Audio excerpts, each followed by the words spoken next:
Meus cumprimentos ao nosso presidente, que preside a sessão, aos demais deputados, à vice-governadora Jaqueline, aos secretários que estão aqui presentes e a Vossa Excelência, governador, é um prazer tê-lo aqui. Governador, é de conhecimento de todos a minha luta pela questão da educação, que é uma luta de uma vida e não uma bandeira política apenas, né? O senhor mesmo disse aí que a pandemia ela pode fazer com que a gente perca muitos jovens, 1 ano e meio sem aula, etc. Só que a gente vem perdendo jovens em função da falta de oportunidade educacional muito antes da pandemia. A pandemia está agravando um problema que nós já tínhamos de muito tempo. Então, governador, olha só, aqui no Espírito Santo, em 2011, nós tínhamos 5.176 turmas de ensino noturno, entre EJA e regular. Hoje, nós temos 1.352 turmas em 2021. As escolas que ofereciam ensino regular noturno em 2011 eram 245. Hoje, apenas 42. Para a gente ter uma noção disso, 55 municípios do estado do Espírito Santo não oferecem um ensino regular noturno, sendo que desses 55, pelo menos 13 não oferecem nem EJA nem noturno.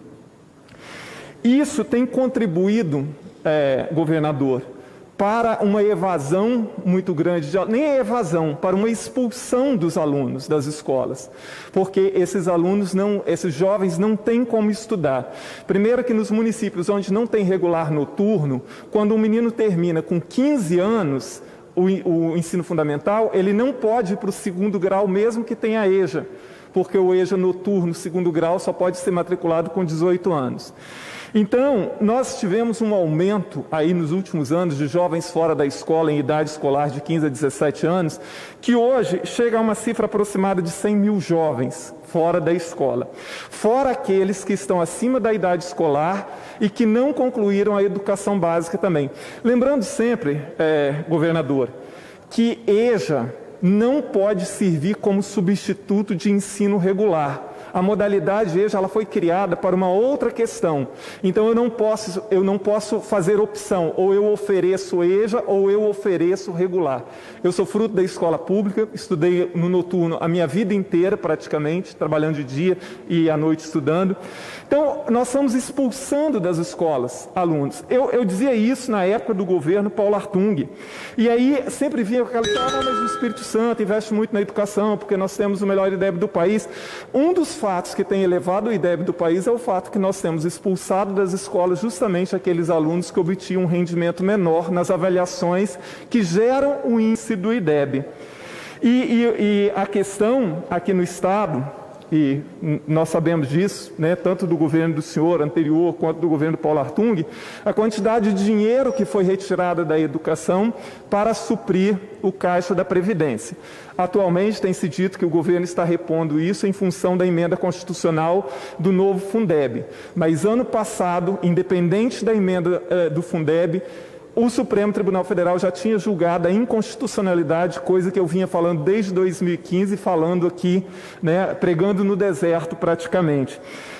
Então, governador, nós temos, do programa de governo do senhor, tem uma parte que o senhor mesmo critica isso. O senhor diz assim, na sua proposta de governo, essa redução de turmas e vagas decorre também do fechamento de 50 escolas, acarretando transtornos e impossibilidade de frequência escolar de muitos jovens.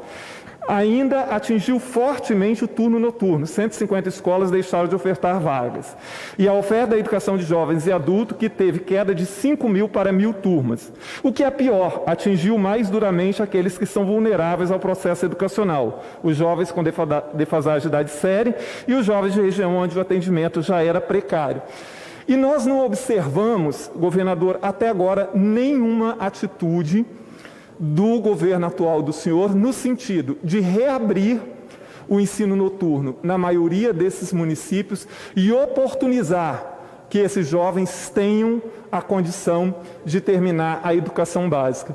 Isso é fundamental. Então, assim, eu gostaria de saber do senhor se existe um planejamento do governo, até o final da sua gestão, de reabrir pelo menos parte dessas escolas com o ensino regular noturno.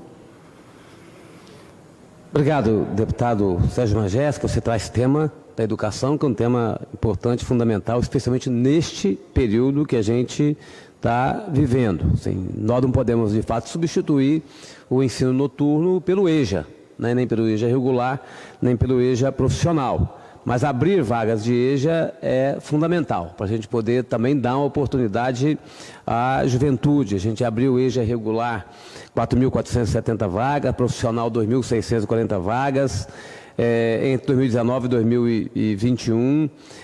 Abrimos onde não tinha, né, os municípios que não tínhamos, mas nós sabemos que nós estamos com um ponto que precisa, de fato, de ser coberto, que é o ensino regular noturno, que é criticado por muitos, mas a gente sabe que quando a pessoa não tem esse ensino, é pior. Então é melhor você ter um ensino, mesmo que não seja o ideal, o adequado, mas você ter o ensino.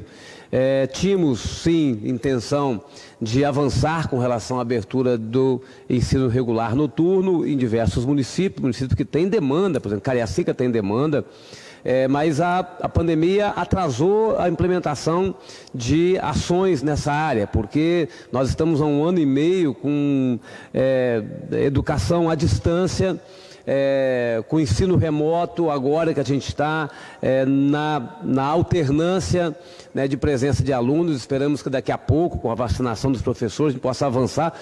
Já estamos vacinando a segunda dose dos professores, acho que nós estamos chegando à hora da gente dar um passo adiante com relação à presença dos alunos nas salas de aula, mas temos sim interesse, necessidade, determinação para a gente poder avançar em alguns municípios onde você tem uma demanda maior de educação noturna, para a gente poder, voltando a uma certa normalidade, a gente ter a oferta dessas vagas. Não tivemos condições de fazer isso no tempo que a gente gostaria de fazer, né, porque iniciamos 2020, né, com essa anormalidade, iniciamos 2021 com essa anormalidade, e eu espero que a gente não comece 2022 com essa anormalidade, porque isso tem sido um prejuízo para quem já estava estudando e um prejuízo maior para quem não estava estudando e queria estudar numa escola noturna, por exemplo, que trabalha durante o dia. Então temos sim interesse, e esse é um ponto que nos mobiliza em torno desse momento pós-pandemia, não vou dizer que é pós, mas com uma gestão mais adequada da possibilidade de presença dos alunos à noite. À noite você ter o ensino remoto, pura e simplesmente, é uma dificuldade ainda maior, né, pela dificuldade que o aluno tem, muitas vezes, de acesso à tecnologia, e pelo cansaço da pessoa que trabalha durante o dia todo e tem que acessar a escola à noite. Mas temos sim necessidade e temos interesse e concordamos da necessidade de avançarmos com relação a este tema. Então, governador, esse avanço, ele precisa ser para ontem, né? A gente entende a questão hoje da pandemia, mas essa situação dessa quantidade de jovens fora da escola, ela é gravíssima. E a pandemia, ela acabou, se eu tocou na questão da tecnologia, ela acabou escancarando uma outra situação, o quanto, não só no Espírito Santo, mas em nível de Brasil, o quanto nós estamos atrasados tecnologicamente na questão educacional. Porque, na verdade, nós estamos numa situação nova, mas era para as escolas, né, estarem muito melhor equipadas tecnologicamente do que elas estão, e os professores muito melhor qualificados para lidar com essas novas tecnologias. E isso escancara, então, todo esse atraso.